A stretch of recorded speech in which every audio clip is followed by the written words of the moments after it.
गौ आधारित प्राकृतिक खेती कृषि की एक ऐसी प्राचीन विधा है जहां प्रकृति के नियम और कृषि पद्धतियां लागू होती हैं।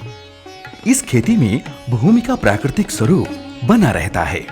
वर्ष 1960 के दशक में खाद्यान्न आवश्यकताओं की पूर्ति के लिए हरित क्रांति के समय रासायनिक उर्वरकों और कीटनाशकों का प्रयोग जो आरंभ हुआ, उससे खाद्यान्न उत्पादन में वृद्धि तो हुई, लेकिन भूमि के जैवीय और भौतिक गुणों एवं खाद्यान्नों की गुणवत्ता में बहुत बड़ी गिरावट आई। इसके परिणाम स्वरूप वर्षा की अनियमितता के कारण उत्पादकता में भी कमी आई।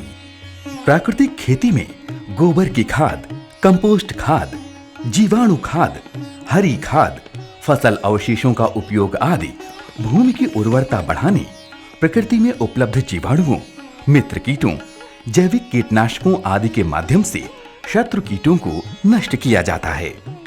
भारत सरकार और उत्तर प्रदेश सरकार द्वारा किसानों की आय में वृद्धि, उत्पादन लागत घटाने, भूमि की उर्वरता टिकाऊ बनाए रखने और गुणवत्ता युक्त उत्पादन के लिए गौ आधारित प्राकृतिक कृषि पद्धति को बढ़ावा दिया जा रहा है। राजकीय कृषि प्रक्षेत्र उन्नाव में गौ आधारित प्राकृतिक खेती और सामान्य खेती की गई थी।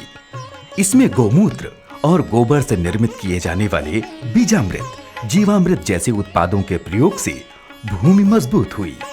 फलस्वरूप पिछले दिनों अतिवृष्टि और आंधी तूफान से सामान्य धान की फसल तो जमीन पर गिर गई, लेकिन गौ आधारित खेती वाले धान खेत में मजबूती से खड़े रहे। आज रासायनिक खेती के बहुत दुष्प्रभाव देखने को मिल रहे हैं, जैसे खेत की उर्वरा शक्ति का कम होना, लोगों का स्वास्थ्य खराब होना, प्रकृति का संतुलन बिगड़ना, पर्यावरण को हानि पहुंचना आदि। इन सभी बातों का हल सिर्फ गौ आधारित प्राकृतिक खेती में ही है।